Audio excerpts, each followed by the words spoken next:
Bom dia, sejam bem-vindos a mais um Saúde e Bem-Estar. Hoje o tema do programa é libido feminino. E para falar sobre esse assunto, doutora Silvânia Maurício, que é ginecologista e obstetra. Silvânia, muito obrigada por ter aceito o nosso convite. Obrigada a você, Renata. É um prazer estar aqui. Que bom. Você sabia que falta de desejo sexual por parte das mulheres é um dos problemas mais comuns? Uma pesquisa feita pela Universidade de Chicago, nos Estados Unidos, onde avaliou 749 mulheres, 33% tinha baixa de desejo sexual. Silvânia, por que um índice tão alto entre as mulheres? Por que ser eu sei que é um assunto ainda que tem um tabu, às vezes até um preconceito em se falar, mas por que ainda é tão comum nos tempos de hoje, que a gente fala tão mais abertamente sobre sexo, ainda é um problema comum nas mulheres? São vários fatores, Renata. Começa pela autoestima, né? O estresse, a correria do dia a dia. A mulher hoje está muito no mercado de trabalho também, então sobrecarregada com várias tarefas, né? Então é dona de casa. Tem que ser dona de casa, tem que ser mãe, tem que ser mulher à noite, profissional. Exato. Então são todos esses fatores que contribuem para esse alto índice da baixa libido feminina. Algumas situações, elas atuam mais diretamente nessa baixa de libido, né? Tipo, uso de anticoncepcional, ele pode interferir nessa diminuição do desejo sexual? Pode, Renata. Alguns tipos de contraceptivos, principalmente os mais antigos, que tinham dosagens hormonais maiores, interferiam muito mais também com o emocional da mulher, com aumento de peso, isso levando a um estresse maior, a uma baixa autoestima. Então, tudo isso interfere com a libido, sim. É aquela situação, né? A gente percebe que existe uma linha de médicos que dizem que o anticoncepcional ele não vai interferir no peso.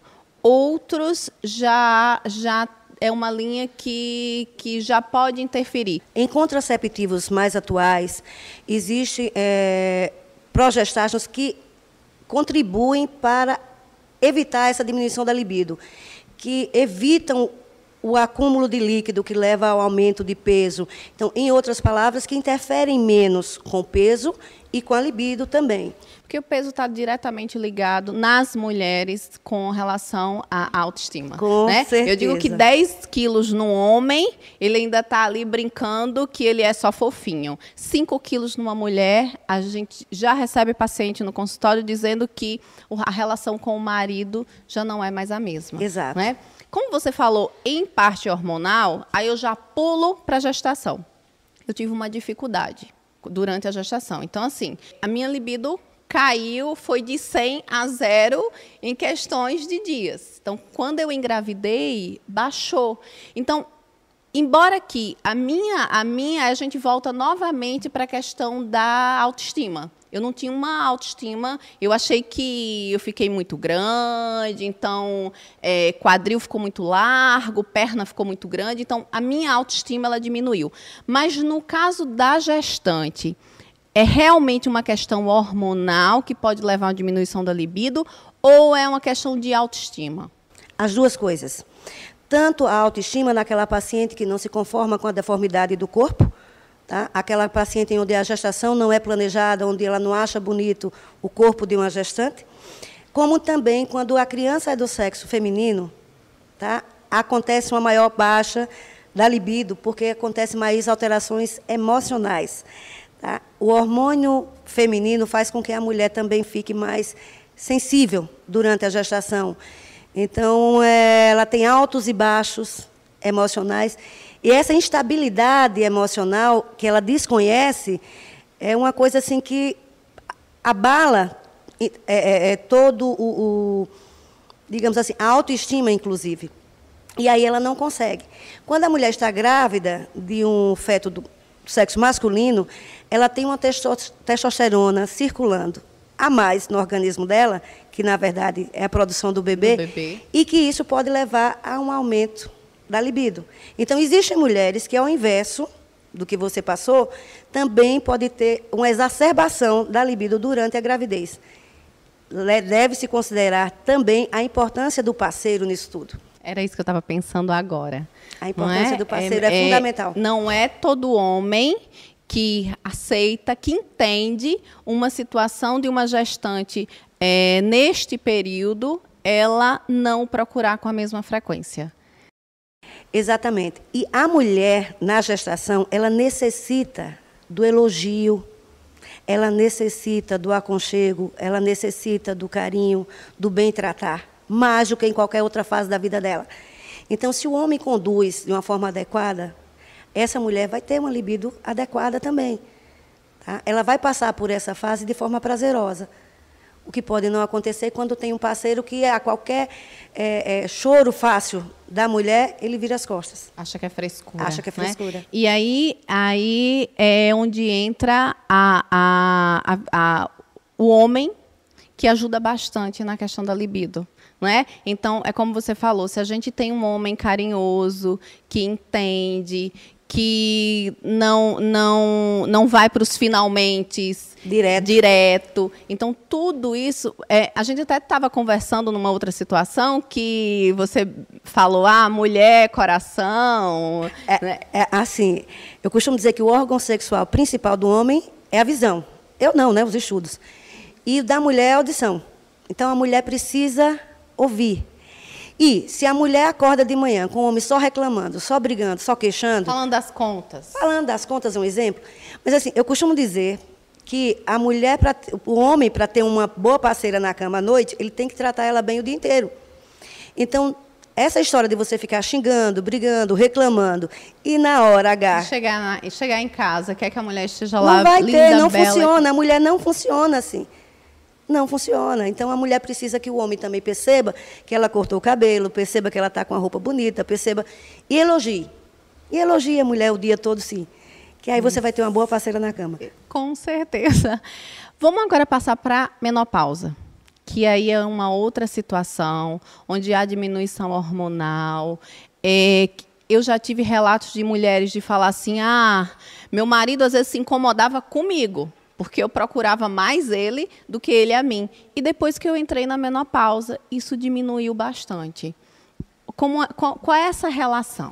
É a queda hormonal que acontece pela falência ovariana, e isso leva a uma atrofia, entre outras coisas, a uma atrofia vaginal. Então, além da instabilidade hormonal, levar a uma instabilidade emocional, que pode levar a depressão, ansiedade, insônia, também há uma diminuição da elasticidade vaginal. E, para que haja o coito de forma prazerosa, tem que haver atrito. Se não houver o trofismo adequado, a elasticidade adequada, vai ser doloroso para a mulher o coito. E isso vai incomodá-la. E dor, onde tem dor, não dá para ter prazer. Não dá para ter prazer. Então, precisa que a mulher procure o profissional, né, ginecologista, para corrigir essas deficiências e aí sim poder continuar com uma vida sexual satisfatória. Que a mulher menopausada pode e deve ter uma vida sexual satisfatória. Ela já não vai ter mais preocupação de engravidar, ela já está com os filhos criados. Então, já está madura, já sabe o que quer. Exatamente, já sabe onde é que tem que tocar. Tá? Então, já tem uma relação mais madura com o parceiro, ela só precisa ter também a máquina física funcionando bem. Já que a gente está falando em menopausa, baixa hormonal, o que acontece com a mulher que é esterectomizada? Por que eu estou te perguntando isso? Porque um relato em particular de uma paciente, aos 37 anos, tinha feito uma esterectomia há 2 anos, mais ou menos. Ela me falava do desconforto que ela tinha em não poder passar para o marido o mesmo desejo que ele tinha com relação a ela. Então, existe alguma relação, mulher esterectomizada, com baixo de desejo sexual? Não necessariamente a esterectomia, Renata. A oforectomia, sim, porque aí a mulher perde a produção hormonal, é como se ela tivesse... como não? Ela entra em menopausa quando ela tira os ovários imediatamente. A esterectomia, por si só, não leva a nada. Aliás, ela pode acelerar a menopausa em torno de 6 anos, mais ou menos, ela vai estar entrando em menopausa, mas ela ainda teria esses 6 anos de vida normal, tá? Mais ou menos 6 anos. Quando ela faz a oforectomia bilateral, ela entra em a retirada dos ovários, ela entra em menopausa imediatamente. E aí sim, ela vai apresentar todas aqueles problemas que ela apresentaria na menopausa, normal que ela fosse ter a partir dos 50, 45, não sei. Se a mulher tiver 20, 30, 40, não importa a idade, tirou os ovários, ela vai entrar em menopausa imediatamente. E com todas as consequências dessa menopausa. Atrofia vaginal, alteração humoral, alteração do sono, então ela pode ficar depressiva, ansiosa, a vagina sem hitrofismo, então a vagina com atrofia vaginal, ela vai ficar sem elasticidade, ela não vai conseguir ter um coito satisfatório e não vai conseguir ter uma vida sexual prazerosa. Ou seja, falar de sintomas da menopausa, com todas essas questões que você falou, aos 50 anos, até um pouquinho mais, é uma coisa. É uma coisa. Falar aos 30 e poucos anos é diminuir, eu acho que até a qualidade de vida da mulher. Com certeza. Até porque, inclusive, a osteoporose pode acontecer, vai acontecer de forma precoce, bem prematura, se não tratada. Então, a mulher, de toda forma, deve procurar o ginecologista para poder se manter rígida, né? Para poder manter uma vida sexual satisfatória, para se manter inteira, né? Que nós precisamos disso. Nós sabemos da importância do orgasmo na vida de qualquer ser humano, não só da mulher, do homem, mas de todos nós, né? Eu acho, inclusive, que é o melhor antidepressivo que existe. Acabei de pensar nisso. É o melhor antidepressivo. Então, a gente mexe com qualidade de vida, sim, não só da mulher, como do parceiro, do casal. A gente está mexendo com sociedade. Então, tem que ter muito critério nessa questão da oforectomia, sim. Ou seja, é um assunto bastante discutível e preocupante, muito. Né? É isso aí, Silvânia. Então, a gente vai para os intervalos e no próximo bloco a gente vai falar com a fisioterapeuta Ariane Marques, especialista em disfunção sexual. Até daqui a pouco.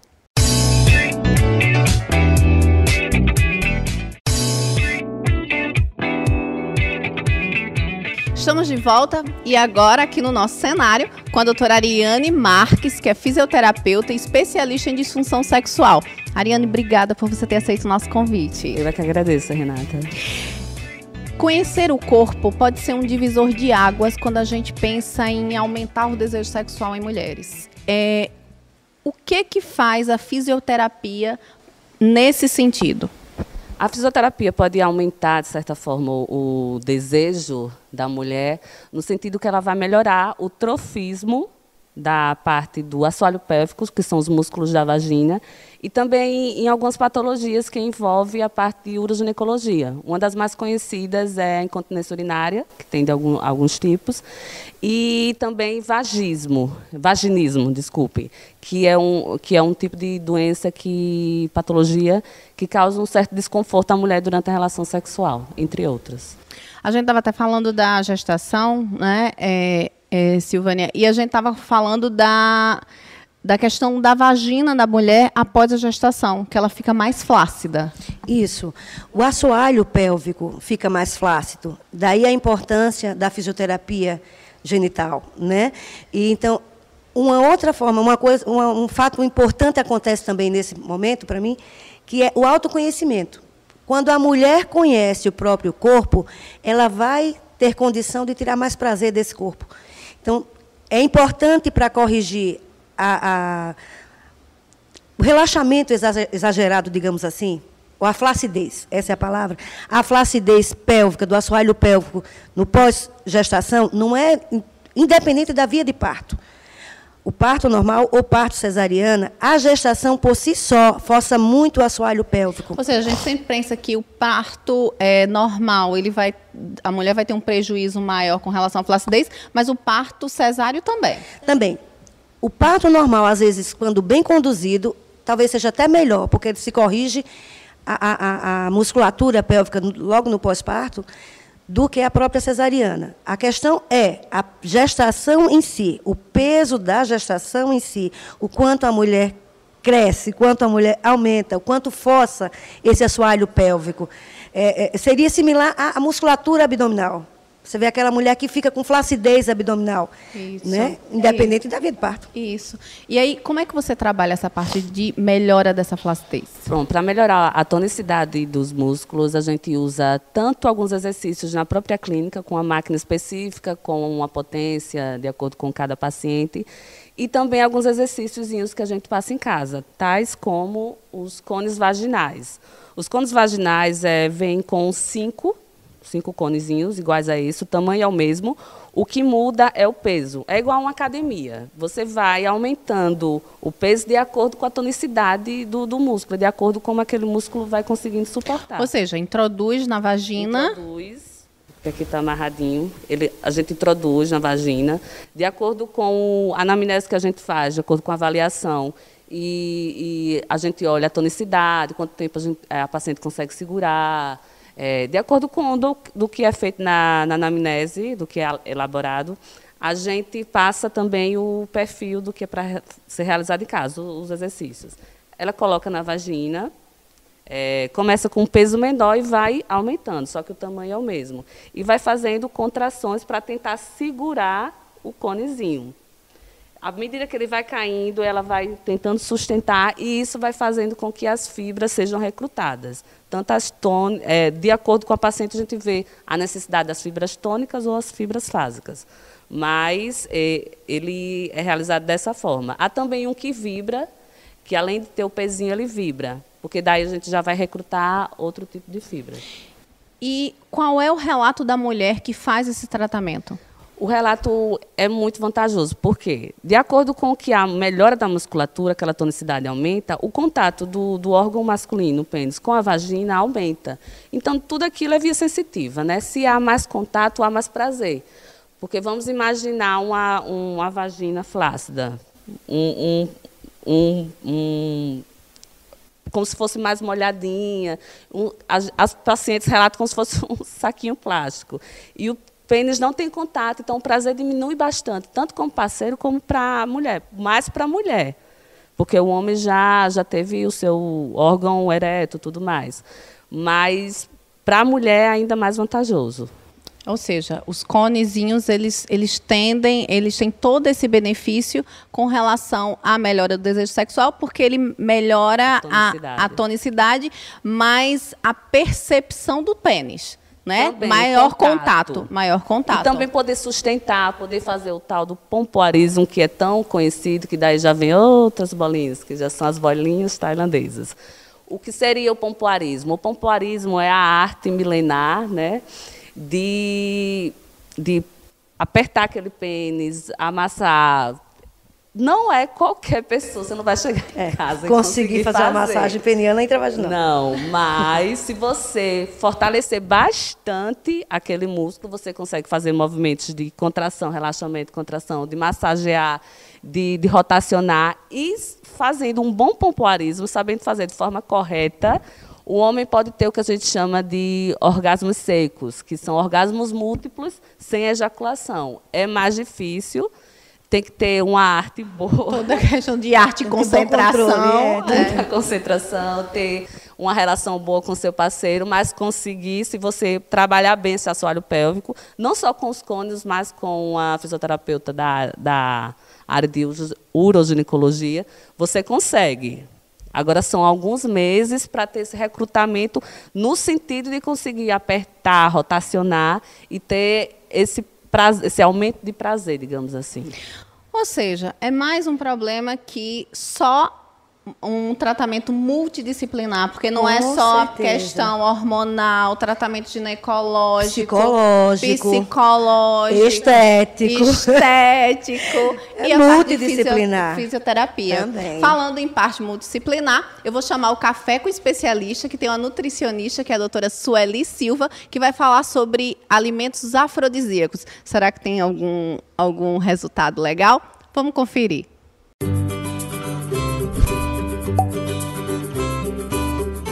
Quem vai tomar um café aqui com a gente é a doutora Sueli Silva, nutricionista, especialista em nutrição humana pela Universidade Federal de Lavras, especialista em saúde pública pela Universidade de Ribeirão Preto. Sueli, obrigada por ter aceito o nosso convite. Eu que agradeço, Renata. E a gente vai falar sobre alimentos afrodisíacos. Existe realmente essa influência do alimento no desejo sexual? Então, Renata, assim, ainda não há pesquisas conclusivas a esse respeito, né? Mas há os alimentos que contêm os nutrientes essenciais, né, importantes para um bom desempenho sexual, para uma boa performance sexual. né? Mas assim, trata-se de um tema polêmico também, né? Que a gente sabe, porque de um lado a questão dos mitos, das crenças populares, né? Isso é mais a questão cultural. Outro é aquele que tem pessoas que realmente confiam no poder do alimento. E tem aqueles que acreditam que seja mais uma questão psicológica do que mesmo orgânica ou física. Ou seja, não existe aquele efeito agudo de comeu e faz um efeito logo em seguida. Mas existe um efeito crônico, né? De você comer e a longo prazo você tem os benefícios. Exatamente, né? Então assim, a gente sabe que esses alimentos ditos afrodisíacos, realmente eles vão mexer com o metabolismo, vão dar a sensação de bem-estar, de prazer, vão fornecer energia, vai melhorar o fluxo sanguíneo, a circulação sanguínea. Também vai ajudar na produção, né? Ajudar a produção dos hormônios sexuais, testosterona, estrogênio, e aí vai melhorar a libido, né? Feminina, e também tem a questão também de ajudar a aumentar a lubrificação vaginal.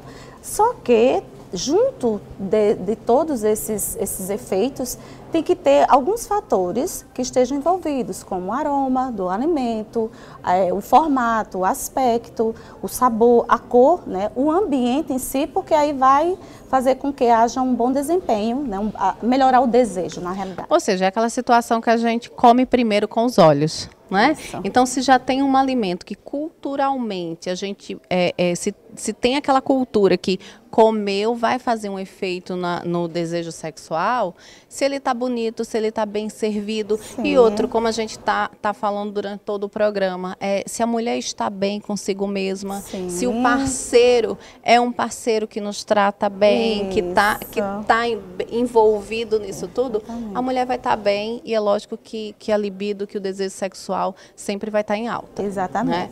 E outra coisa também com relação, Renata, a mulher, ela tem que inserir esses alimentos, esses ingredientes ditos afrodisíacos na alimentação dela diária, né? Então, assim, lógico que a alimentação dela deve ser saudável, equilibrada, orientada. Além da alimentação, ela deve também adotar outros hábitos saudáveis, como assim a questão da atividade física regular, ela não fumar, não consumir bebidas alcoólicas em excesso e com muita frequência, controlar o peso, controlar a glicemia caso ela seja diabética, controlar a pressão arterial também caso ela seja hipertensa, e também tem a questão do emocional. Ela tem que estar equilibrada emocionalmente muito bem, para poder a coisa realmente não falhar. Ou seja, aí a gente entra na questão da autoestima, né? Se ela faz atividade física, se ela tem uma alimentação saudável, a gente já percebe que ela vai corrigir o peso se for necessário. Exatamente. E aí, se a mulher já tem uma autoestima elevada, por tabela, ela também se acha mais atraente, a gente gosta mais da gente mesmo, né? Então, vamos fazer um resumão, Sueli. Então, vamos fazer um jantar, não é? Aquele jantar que a gente quer agradar, que a gente quer, no final da noite, ter um resultado legal. Então, o que a gente poderia servir nesse jantar? Vamos pensar na bebida alcoólica. Ela é interessante nesse caso? Sim, no caso um vinho, né? Poderia ser um vinho, mas claro que nada em excesso, né? Porque no caso a bebida alcoólica ela vai fazer até com que, né, fique mais desinibido, mais solta, mais sorridente. Um pouco. Né? Agora nada em excesso, porque senão vai também surtir efeito contrário. Né? Isso aí. Também na alimentação, não ter nada, alimentos gordurosos, com frituras, porque aí de qualquer maneira o que é que vai acontecer? Aí ela vai aumentar a digestão. A digestão. O fluxo vai todo para a parte da digestão. Então, vai ter um mau desempenho sexual. Né? Vai ficar sonolento, indisposto, fadigado, então também não vai dar certo. Nessa hora. Não, nem pensar. Preferir uma carne branca, um frango, um peixe, que tenha digestão mais rápida do que uma carne vermelha. Isso, aí já vem com molho assim, com pimenta, com gengibre, alguma coisa que venha canela, uma sobremesa com morango, com chocolate, mais amargo. Isso.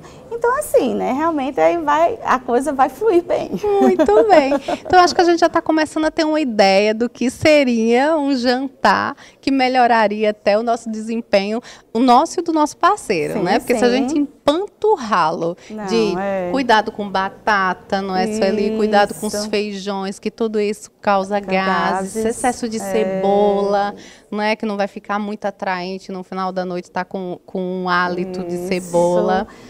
E como entrada também poderia colocar umas sementes oleaginosas, né? Porque elas têm a questão de vitamina E, rica em vitamina do complexo B. Então, assim, já é uma entrada, né, boa, não é isso? Ou seja, já demos todas as dicas de como seria o jantar, né? Com certeza. Sueli, queria te agradecer, foi maravilhoso ter batido esse papo com você, tá? Mais uma vez, muito obrigada. Renata, eu que agradeço, estou sempre à disposição, parabenizá-lo pelo programa, né? Só o fato de estar levando essas informações tão importantes, né, para as pessoas. Isso, tá? Obrigada. A gente vai continuar tomando um café que coringa com a Sueli. Até o próximo Café com Especialista. Obrigada.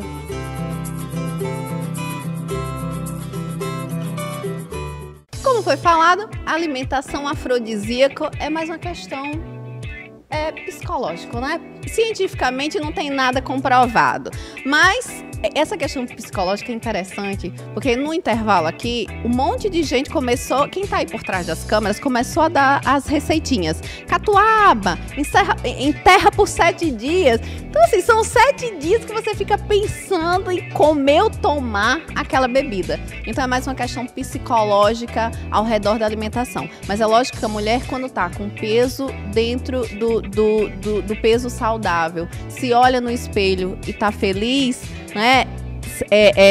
Sabe explorar o seu próprio corpo, a gente sempre fica com a autoestima lá em cima e a libido também. Então a gente vai pro intervalo e volta daqui a pouco com mais saúde e bem-estar.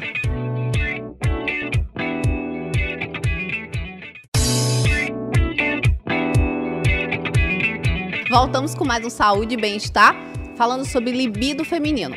Meninas, eu queria que vocês falassem pra gente o que vocês orientam para essas mulheres que chegam para vocês e que têm uma baixa de desejo sexual.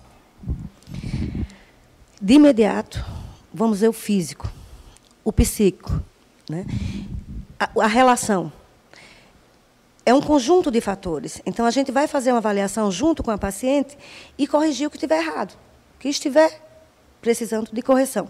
Às vezes é a relação, às vezes é o físico, tem alguma patologia que precisa ser tratada. Às vezes é só o emocional mesmo, o estresse do dia a dia. Então, na verdade, precisa-se de uma avaliação e corrigir o que estiver errado. Mas, de toda forma, corrija-se. Porque só tem a ganhar a mulher, o parceiro, todo mundo. Eu sempre digo que quando a relação com o marido, quando a relação sexual do marido não anda bem, as coisas começam a desandar dentro de casa, né? Tudo. Aí foi aquilo que a gente falou no primeiro bloco. O homem, nessa situação, ele é muito importante, né? Com relação a melhorar a autoestima, a estimular. Com certeza, com certeza. E infelizmente, ainda tem muito na cultura de que o homem espera que a mulher, que ele fosse só o garanhão. Não, o homem precisa ter uma atitude ativa e não apenas passiva. Né? Ficar só olhando de longe. Só olhando de longe. Então, e reclamar. Exatamente. Ele também tem que elogiar, ele também tem que acariciar, ele ser também paciente, tem que... em algumas situações, até ser porque ele também vai lucrar com isso. Porque uma mulher feliz, parceira na cama, ela vai querer mais. E aí o homem também vai estar lucrando com isso. Todo mundo lucra. Então você faz a parte, de repente, da orientação médica, e aí vamos lá para a Ariana, que vai trabalhar a parte de explorar mais o corpo. Então, eu costumo falar que o homem é um fogão elétrico e a mulher é um fogão a lenha. A mulher precisa ser tocada, precisa ser estimulada. E o homem não, o homem é muito do visual, como a doutora falou, ele vê e o órgão reprodutor já está lá, se ele estiver bem, tanto fisiologicamente como psicologicamente, geralmente é assim. A mulher não, a mulher precisa ser tocada, precisa ser estimulada, precisa falar coisas no ouvido, ou então outras coisas que ela se sinta à vontade. Então, primeiramente isso, né? Ter uma afinidade entre o parceiro e a parceira para poder haver isso. De antemão. Caso a gente veja que tem algum problema mais fisiológico, seja a musculatura, outra via, uma via mais sensitiva, aí a gente trabalha com a fisioterapia uroginecológica. Seja na estimulação do orgasmo externo, que é a via clitoriana, que às vezes a mulher não tem, parece ser anormal, mas não, muitas não têm, ou o orgasmo interno, que é o mais difícil, o tal do ponto G. Mas, de antemão, acho que é a interação entre o parceiro e a parceira, realmente, como a doutora falou. E aquela questão, se você não conhece seu corpo, se você não sabe se tocar, se você não sabe onde está o seu prazer, como é que você vai exigir do outro que lhe dê prazer? Não tem como. Aí tem aquela questão das mulheres que têm relação sexual há vários anos e não tem... Nunca teve orgasmo. Nunca teve um orgasmo. Infelizmente, isso ainda acontece, né? Pela falta de conhecimento do próprio corpo, porque sempre foi muito tabu a sexualidade da mulher. Melhorou muito, mas não zerou, né? Então, a mulher precisa, assim, se autoconhecer, saber que tem direito ao prazer, sim, né? E aquela história, né? O homem precisa de um lugar, a mulher precisa de um motivo. Então, homens, deem motivo, tá? Para suas parceiras quererem ser boas na cama, porque vai todo mundo ganhar. Com certeza. Eu vou chamar agora a Mari Medeiros, que é a nossa culinarista.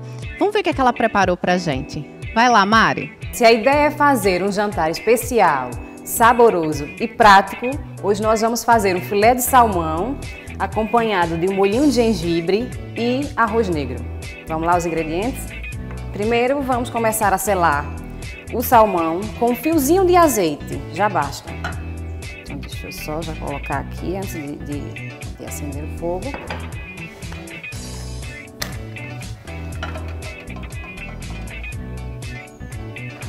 Certo, deixa só esquentar um pouquinho. Já está pronto para colocar o salmão.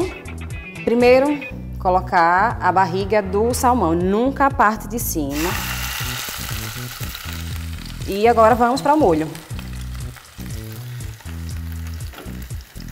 Deixa selando, bem lentamente. Para o molho, é o molho básico. É o molho branco mesmo. E só acrescentar o gengibre. Mas primeiro a gente derrete a manteiga.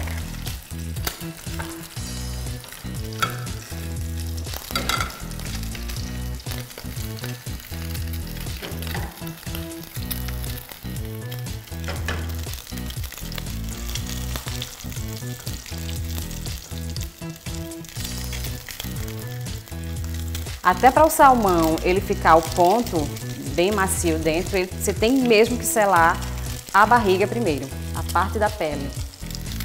E a nossa manteiga derretendo para fazer o molho branco, que é um molho de gengibre. Isto. E já dá para virar.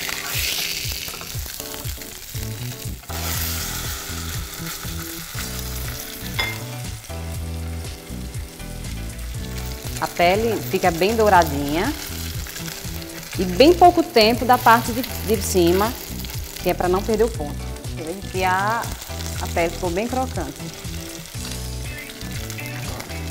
Pronto, manteiga derretida, agora a farinha.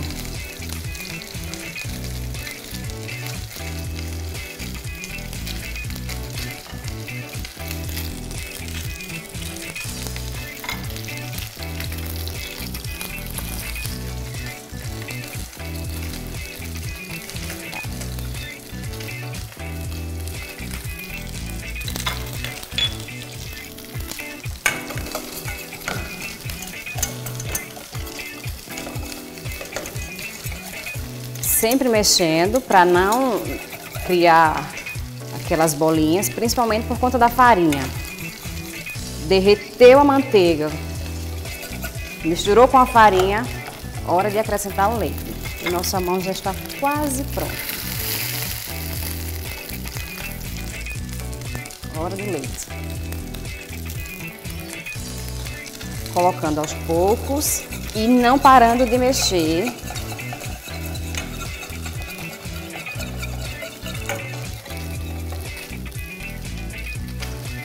Colocando sempre aos poucos, para não correr o risco de ficar nem tão líquido e nem ficar muito grosso.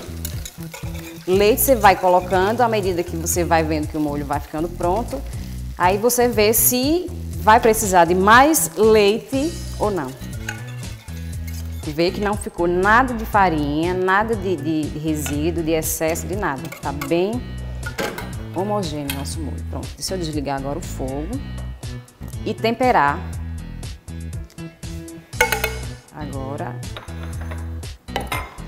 com gengibre,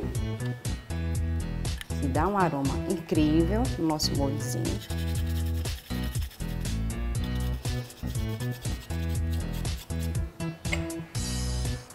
Pouco também, porque gengibre é forte. E umas raspinhas de noz moscada.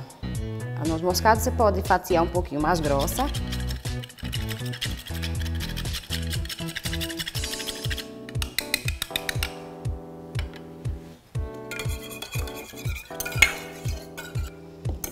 Pronto, molhinho pronto. Nosso salmão também está pronto. Eu deixei num ponto que eu gosto, que não é tão cru. A parte de cima dele tá bem crocante e as laterais também. Ó, então, ficou um filé bem bonito. Agora é a hora da montagem.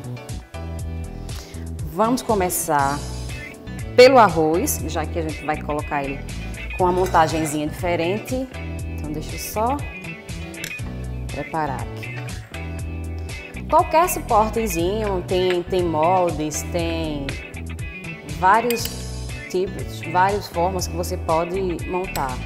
É a gosto. Eu vou só fazer um carinho aqui no prato, para dar uma arrumadinha. Esse é um arroz negro e integral. Mas aí fica a gosto.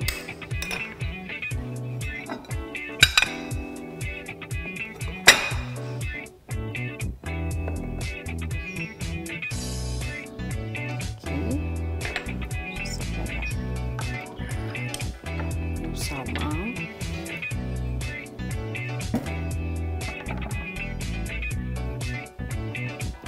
Mesmo. Assim.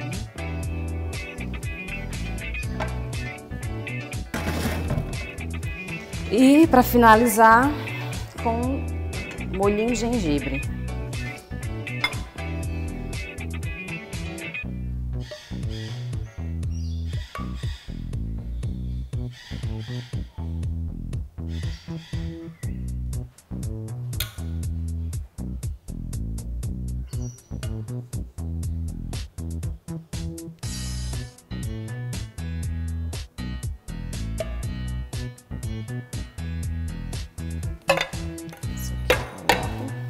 E para decorar, colocar uns brotinhos aqui de alfava. E para finalizar, vamos só acrescentar um pouquinho de pimenta do reino no nosso filé de salmão com molho de gengibre. E está pronto. Muito obrigada e até o nosso próximo Momento Culinária. Mari Medeiros sempre arrasando na culinária. Meninas, queria agradecer muito. Foi um programa só de mulheres, discutindo assuntos de mulheres. Silvânia, obrigada. Obrigada a você, Renata. Obrigada, Aniane. Obrigada a todas. E obrigada a você que esteve com a gente nesse sábado maravilhoso.